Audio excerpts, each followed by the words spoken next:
Oke. Nah, pengertian sugesti itu apa?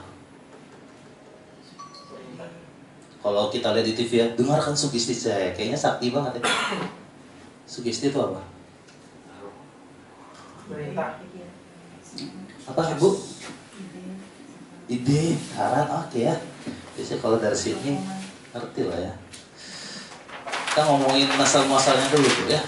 Sugesti itu dari bahasa Inggris juga Bapak Ibu. Bahasa Inggrisnya apa? Suggest atau suggestion. Ya. Suggestion itu apa bahasa Indonesia? Saran, oke ya. Nah, ini artinya adalah saran. Saran itu apa sih? Petua. Himbauan.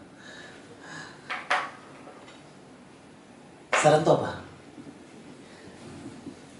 Pak Basuki? Alternatif. Alternatif ya. Hah? Rujukan.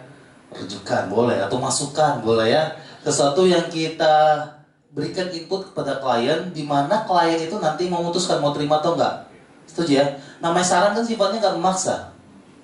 Ya. Nah, tujuan kita dalam belajar hipnosis sama hipnoterapi adalah bagaimana kita merancang sebuah saran yang kalau klien dengarnya dia pasti pingin banget menerimanya, pasti setuju banget. Artinya saran itu sebisa mungkin yang kita buat desain tanda kutip nih kalau kita kasarannya, ini klien goblok banget kalau nolak lah gitu ya. Contoh misalnya,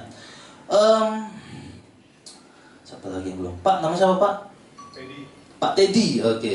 Kalau misalnya Pak Teddy, saya bilang Pak Teddy, ini saya kasih saran nih kepada Pak Teddy nih. Pak Teddy tolong dong jelasin sejam di sini tentang hipnoterapi, hipnosis. Nanti kalau salah, nanti sertifikatnya nggak saya kasih. Mau nggak? Oke, saya berikan saran kedua. Pak Teddy, nanti Pak Teddy minta tolong dong jelasin tentang hipnosis, hipnoterapi yang Pak Teddy yang tahunya saja. Kalau salah nggak apa-apa. Tapi kalau mendekati bagus saja, saya kasih 1 mobil. Mau nggak? Mau. Itu saya bilang saran yang kalau nggak nerima itu goblok banget. Gitulah gampangnya kesarannya. Ini contoh ekstrim saja. Bahasa gampangnya adalah intinya sama. Saya menyuruh Pak Teddy ke depan untuk membicarakan tentang hipnoterapi selama sejam. Kenapa satu ditolak, satu diterima? Alasannya? Karena ada satu yang gak enak. Gimana Pak Sari? Kesenangan sama gak enak gitu. Kesenangan sama nggak enak gitu ya. Yang menyenangkan yang kedua ya. Yang satu nggak enak gitu ya.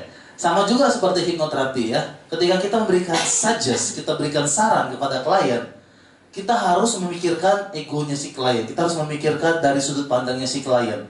Bahasanya adalah, kalau saran ini saya terima, dia dengarnya, kemungkinan besar dia akan terima.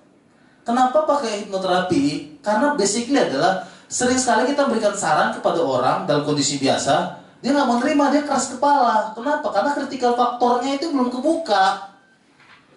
Dia masih menutup pikiran bawah sadarnya. Jadi apapun yang kita berikan sugesti, dia kayaknya bebal, keras kepala, jadi aku nggak mau terima. Nah, perlulah alternatif cara, yaitu adalah mengkondisikan klien terlebih dahulu. Ketika klien sudah dikondisikan, maka suggest itu bisa diterima. Oke?